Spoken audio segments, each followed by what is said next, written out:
Hello ವಿದ್ಯಾರ್ಥಿಗಳೇ, ತಮ್ಮೆಲ್ಲರಿಗೂ ನಮ್ಮ ಚಾನಲ್ ಯಾವುದು ಹೇಳ್ರಿ, ABG ಸ್ಪೋಕನ್ ಇಂಗ್ಲೀಷ್ ಕ್ಲಾಸಸ್ಗೆ ಸ್ವಾಗತ. ಈ ಒಂದು ವಿಡಿಯೋನಲ್ಲಿ ನಾವು ಇವತ್ತು 8ನೆಯ ತರಗತಿಯ 17ನೆಯ ಪದ್ಯ ಯಾವುದು, ಕಬೀರ್ ಕೆ ದೋಹೆ ಬಗ್ಗೆ ಅಧ್ಯಯನ ಮಾಡೋಣ. ಕಬೀರ್ ಅಂದ್ರೇನ, ಕಬೀರ್ ದಾಸ್ ಕವಿದ ಹೆಸರು. ದೋಹೆ ಅಂದ್ರೇನ, 2 ಲೈನ್ ಪದ್ಯಗಿ ನಾವು ದೋಹೆಗಳು ಅಂತೇವಿ. ಈ ಒಂದು ಕಬೀರ್ ಕೆ ದೋಹೆ ಪದ್ಯದ ಆಶಯ ಏನಿದೆ ಅಲ್ಲಿ ನಾವು ನೋಡೋಣ. अच्छे गुण स्वभाव से मनुष्य को मान सम्मान की ಪ್ರಾಪ್ತಿ ಹೋತಿ ಹೈ. ನೋಡ್ರಿ, ಇನ್ನೊಬ್ಬರಿಂದ ನಮಗೆ ಗೌರವವನ್ನು ಸಿಗಬೇಕಂದ್ರೆ ನಮ್ಮಲ್ಲಿ ಏನಿರಬೇಕು, ಒಳ್ಳೆಯ ಗುಣಗಳನ್ನು ಇರಬೇಕು, ಒಳ್ಳೆಯ ಒಂದು ಸ್ವಭಾವವನ್ನು ಆಗಿರ್ಬೇಕು. ಆವಾಗ ನಮ್ಮನ್ನೇನಪ್ಪ ಮಾನ ಸಮ್ಮಾನವನ್ನು ಸಿಗ್ತೈತಿ. ಬುರಾಯಿ ಸೆ ಪರಸ್ಪರ ಸ್ನೇಹ ಭಾವ ಬಡ್ ನಹಿ ಸಕ್ತಾ. ಬುರಾಯಿ ಅಂದ್ರೇನ, ಕೆಟ್ಟತನದಿಂದ ಏನ ಆಗಲ್ಲ, ಸ್ನೇಹ ಭಾವನೆಯನ್ನು ಉಂಟಾಗೋದಿಲ್ಲ. ಅಂದರೆ ಒಳ್ಳೆಯನಿಂದ ಇದ್ದು ಅಂದ್ರೇನ ಗೌರವನ ಸಿಗೋದು, ಕೆಟ್ಟನಿಂದ ಗೌರವನ ಸಿಗಲ್ಲ.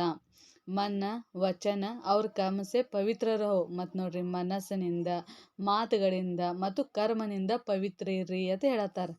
ಯಹಿ ಭಗವಾನ್ ಕಿ ಭಕ್ತಿ ಕಾ ಸಚ್ಚಾ ರೂಪ. ಇದೇ ಏನು ದೇವ್ರದ್ದು ಭಕ್ತಿಯ ಒಂದು ನಿಜವಾದ ರೂಪು. ಅಂದರೆ ನಾವು ದೇವ್ರದ ಭಕ್ತಿಯನ್ನು ಮನಸಾರೆ ಮಾಡಬೇಕಂತಂದರೆ ನಾವು ನಮ್ಮ ಮನಸ್ಸಿನಿಂದ, ವಚನನಿಂದ, ಕರ್ಮನಿಂದ ಪವಿತ್ರ ಆಗಿರಬೇಕು. ಈ ಒಂದು ಪದ್ಯದ ಆಶಯ ಇಲ್ಲಿ ನಾವು ಒಂದೇದು ನೋಡೋಣ. ಐಸಿ ಬಾನಿ ಬೋಲಿಯೇ ಮನ್ ಕಾ ಆಪಾಕ್ ಹೋವೆ, ಔರೋಂ ಕೋ ಶೀತಲ್ ಕರೈ ಆಪಹು ಶೀತಲ್ ಹೋವೆ. ನೋಡ್ರಿ, ಬಾನಿ ಅಂದ್ರೇನ ಮಾತು, ಮನ ಅಂದ್ರೇನ ಹೃದಯ, ಆಪ ಅಂದ್ರೇನ ಅಹಂಕಾರ, ಘಮಂಡು, ತೀತಾ. ಔರನ್ ಅಂದರೆ ಬೇರೆದವರು. ಆಮೇಲೆ ಶೀತಲ್ ಅಂದ್ರೇನ ಸಮಾಧಾನ, ಶಾಂತ. ಅಂದರೆ ಇಲ್ಲಿ ಕಬೀರ್ ದಾಸ್ ಅವರು ಈ ಒಂದೇ ದೋಹೆ ಒಳಗೆ ಏನು ಹೇಳತ್ತಾರಂದರೆ, ನಮ್ಮ ಮಾತುಗಳು ಈ ಒಂದು ಮಧುರವಾಗಿರ್ಬೇಕಂತಾರೆ. ನಮ್ಮ ಮಾತುಗಳು ಮಧುರ ಆಗಿರಬೇಕು. ಆ ಒಂದು ನಮ್ಮ ಮಾತುಗಳಿಂದ ಇನ್ನೊಬ್ಬರು ಏನಾಗಿರ್ಬೇಕಪ್ಪ, ಅವರ ಮನಸ್ಸೊಳಗೆ ಇದ್ದಿದ್ದನ್ನು ಎಲ್ಲ ಕೆಟ್ಟ ಗುಣಗಳನ್ನು ಏನಾಗಿರಬೇಕು, ದೂರ ಆಗಿರಬೇಕು. ಅವರು ಏನಾಗ್ತಾರೋ ಸಮಾಧಾನ ಇರ್ತಾರೋ, ನಾವು ಸಹಿತ ಸಮಾಧಾನ ಇರ್ತೀವಿ. ಅಂದರೆ ಇಬ್ಬರದು ಮನಸ್ಸೊಳಗಿಂದ ಏನಾಗಿರಬೇಕು, ಅಲ್ಲಿ ಘಮಂಡನ್ನು ಹೋಗಿರಬೇಕು. ಆ ಥರ ಒಂದು ಮಾತುಗಳನ್ನು ನಾವು ಮಾತಾಡಬೇಕು. ನಿಜಾನ ಐತಿ. ಯಾಕಂದರೆ ಮನುಷ್ಯ ಜಾಸ್ತಿ ಹರ್ಟ್ ಮಾಡೋದು ಎತ್ತರಿಂದ, ನಾಲಿಗೆ ಮಾತುಗಳಿಂದನ. ತೀತ ಮನಸ್ಸಿಗೆ ನೋವಾಗ್ತವ್ರು ಮಾತಾಡುವಂಥದ್ದು, ಹೌದಿಲ್ಲೋ? ಅದಕ್ಕೆ ನಮ್ಮ ಮಾತು ಒಳಗನ ಮಧುರತೆಯನ್ನು ಇರಬೇಕು. ಆ ಒಂದು ಮಧುರತೆಯನ್ನು ನಿಂದ ನಮ್ಮ ಮನಸ್ಸೊಳಗಿಂದ ಮತ್ತು ಬೇರೆಯವರ ಮನಸ್ಸಿನಿಂದ ಏನಾಗಿರಬೇಕು, ಒಂದು ಸಮಾಧಾನವನ್ನು, ಕಡುವಾಹಟ ಏನಪ್ಪ, ಕಹಿಯನ್ನು ಹೋಗಿರಬೇಕು. ಅದಕ್ಕೆ ಇಲ್ಲಿ ಒಂದೇ ದೋಹೆ ಒಳಗೆ ಕಬೀರ್ ದಾಸ್ ಅವರು ಹೇಳತ್ತಾರು. सांच बराबर तप नहीं, झूठ बराबर पाप, जाके हृदय सांच है ताके हृदय आप. सांच ಅಂದ್ರೇನ ಸತ್ಯ, ಬರಾಬರ್ ಅಂದ್ರೇನ ಸಮಾನ, ತಪ ಅಂದ್ರೇನು ತಪಸ್ಯ, ಝೂಟ್ ಅಂದರೆ ಸುಳ್ಳು, ಪಾಪ ಅಂದರೆ ಪಾಪ, ಹೃದಯ ಅಂದ್ರೆ ಏನು ಹೃದಯ. ತೀತಾ. ಈಗ ನೋಡ್ರಿ, 2ನೇ ದೋಹೆ ಒಳಗೆ ಕಬೀರ್ ದಾಸ್ ಅವರು ಏನು ಹೇಳ್ತಾ ಇದ್ದಾರಂದರೆ, ಸತ್ಯ ಏನಪ್ಪ ತಪಸ್ಯದ ಸಮಾನ. ಇಲ್ಲಿ ಏನು ಮಾಡತ್ತಾರು, ಹೊಂದಾಣಿಕೆಯನ್ನು ಮಾಡತ್ತಾರ. ಸತ್ಯ ಮಾತಾಡಿದರೆ ಮತ್ತು ಸುಳ್ಳವನ್ನು ಮಾತಾಡಿದರೆ, ನಾವು ಸತ್ಯವನ್ನು ಮಾತಾಡ್ತಾ ಇದ್ದು ಅಂದರೆ, ಸತ್ಯ ಮಾರ್ಗ ಮೇಲೆ ನಡೀತಾ ಇದ್ರು ಅಂದರೆ ಇದು ನಮ್ಮ ತಪಸ್ಯ. ತೀತಾ ಅಂದರೆ ಪುಣ್ಯ. ಝೂಟ್ ಬರಾಬರ್ ಪಾಪ, ಮತ್ತು ಸುಳ್ಳವನ್ನು ಮಾತಾಡಿದರೆ ಅದು ನಮಗೆ ಸಿಗೋದು ಪಾಪ. ಜಾಕೆ ಹೃದಯ ಸಾಂಚ ತಾಕೆ ಹೃದಯ ಆಪ್. ಯಾರ ಮನಸ್ಸಾರೆ ಒಳ್ಳೆಯದವ್ರು ಇರ್ತಾರೋ, ಒಳ್ಳೆ ಗುಣದವ್ರು ಇರ್ತಾರೋ, ಸತ್ಯವಾದಿ ಇರ್ತಾರಲ್ಲ, ಅವ್ರದ್ದೇ ಒಂದು ಮನಸ್ಸೊಳಗೆ ದೇವ್ರದ ಒಂದು ನಿವಾಸವನ್ನು ಆಗಿರ್ತೈತಿ. ಅದಕ್ಕೆ ನಾವು ಯಾವುದೂ ಕಾರಣಕ್ಕೂ ಸತ್ಯವಾಗಿನ ಆಗಿರಬೇಕು. ತೀತಾ. ಯಾಕಂದರೆ ಅವ್ರದ್ದೇ ಮನಸ್ಸೊಳಗೆ ದೇವ್ರದ ನಿವಾಸವನ್ನು ಇರ್ತೈತಿ.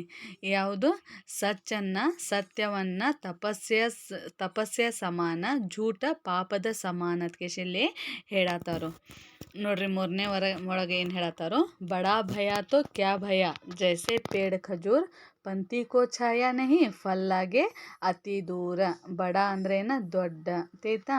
ಭಯ ಅಂದ್ರೆ ಏನು, ಆಗುವುದು. ಆಮೇಲೆ ಪೇಡ್ ಅಂದ್ರೇನ ವೃಕ್ಷ, ಗಿಡ. ಖಜೂರ್ ಅಂದ್ರೇನ ಖಜೂರ್ ಗಿಡ. ನಾವು ಕನ್ನಡದಾಗ ಉತ್ತತ್ತಿ ಮರ ಅಂತೇವಲ್ಲ, ಖಜೂರ್ ಅಂದರೆ ಉತ್ತತ್ತಿ ಮರ. ಪಂಥಿ ಅಂದರೆ ಯಾರ, ಯಾತ್ರಿ. ಛಾಯಾ ಅಂದ್ರೆ ಏನ, ನೆರಳು. ಫಲ್ಲಾಗೆ, ಫಲ್ ಅಂದ್ರೆ ಏನ ಹಣ್ಣುಗಳು. ಆಯ್ತಾ? ಈ ಒಂದು ದೋಹೆ ಒಳಗೆ ಕಬೀರ್ ದಾಸ್ ಅವರು ಏನು ಹೇಳತ್ತಾರ ಅನ್ನೋದು ನೋಡೋಣ.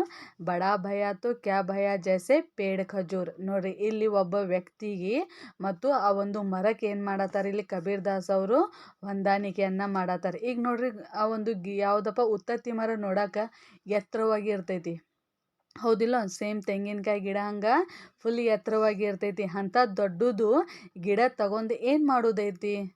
ಪಂಥಿಕೋ ಛಾಯಾ ನಹಿ. ನೋಡ್ರಿ, ಆ ಗಿಡ ಯಾಕೆ ನಮಗೆ ಉಪಯೋಗ ಇಲ್ಲ ಅಂದರೆ, ಯಾತ್ರಿಗಳಿಗೆ ವಿಶ್ರಾಂತಿ ಮಾಡಕ್ಕಂತೂ ನೆರಳನ್ನು ಸಿಗಲ್ಲ, ಮತ್ತು ಹಸು ಆದಾಗ ಏನಾರೇ ಹಣ್ಣು ಮುರ್ಕೊಂಡು ತಿಂದು ಅಂದರೆ ಹಣ್ಣು ಸಿಗಲ್ಲ ನಮಗೆ. ಅಂದರೆ ಅವ ಒಂದು ದೊಡ್ಡವನ್ನ ತಗೊಂಡು ನಾವು ಆ ಗಿಡವನ್ನು ಏನು ಮಾಡೋದೈತಿ? ಅದರಿಂದ ನಮಗೆ ಯಾವುದೂ ಥರದ ಲಾಭ ಇಲ್ಲ. ಅದಕ್ಕೆ ಇಲ್ಲಿ ಹೇಳತ್ತಾರ. ಅದೇ ಥರ ಮನುಷ್ಯನೂ ಸಹಿತ ದೊಡ್ಡಸ್ತಿಕೆ ತಗೊಂಡು ಏನೂ ಮಾಡುವಂಗಿಲ್ಲ. ನಮ್ಮ ಕಡೆ ಐತಪ್ಪ ಅಂದರೆ ನಾವು ಇನ್ನೊಬ್ರಿಗೆ ಏನು ಮಾಡಬೇಕು? ಸಹಾಯವನ್ನು ಮಾಡಬೇಕು. ಜಸ್ಟ್ ಹೆಸರಿಗೆ ಮಾತ್ರ ದೊಡ್ಡಸ್ತಿಕೆಯನ್ನು ತೋರಿಸಬಾರದು. ಅದರಿಂದ ಅವ್ರು ದೊಡ್ಡಸ್ತಿಕೆ ಇದ್ದಿದ್ದಕ್ಕೆ ಇನ್ನೊಬ್ಬರಿಗೆ ಫಾಯ್ದೆಯನ್ನು ಆಗಿರಬೇಕು. ಅದಕ್ಕೆ ಇಲ್ಲಿ ಕಬೀರ್ ದಾಸ್ ಅವರು ಹೇಳತ್ತಾರು. ಲಾಸ್ಟ್ನೇದು ನೋಡ್ರಿ, ದುಃಖ ಮೇ ಸುಮಿರನ್ ಸಬ್ ಕರೈ, ಸುಖ ಮೇ ಕರೈ ನಾ ಕೋವೆ, ಜೋ ಸುಖ ಮೇ ಸುಮಿರನ್ ಕರೈ ತೋ ದುಃಖ ಕಾಹೇ ಹೋವೆ.